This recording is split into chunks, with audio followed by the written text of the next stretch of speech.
As the game has developed and the game has grown, we've spent a lot of time going to places in Middle-earth that are interesting. We're on a really strong push right now to get back to the core of the story, and all of the other stuff that builds out Middle-earth is interesting, it's great, it's unique, but the kind of overall gist of what the Lord of the Rings is and where we're going and the driving force can get lost in those areas.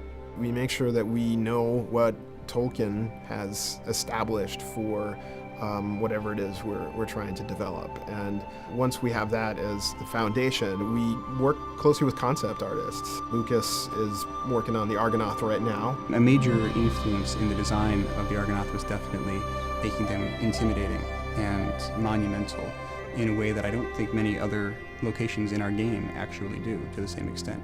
So we want to make sure that when the player sees the Argonath for the first time, they're as impressed and awe-inspired as if they were seeing it in real life. And the main thrust with Riders of Rohan is the war is finally gaining momentum. We have shown glimpses of the war at the edges up in Mirkwood, over in Dunland, and this is where things really start rolling. King Theoden is still under the thrall of Grima Wormtongue, and his nephew Éomer is trying to keep things together.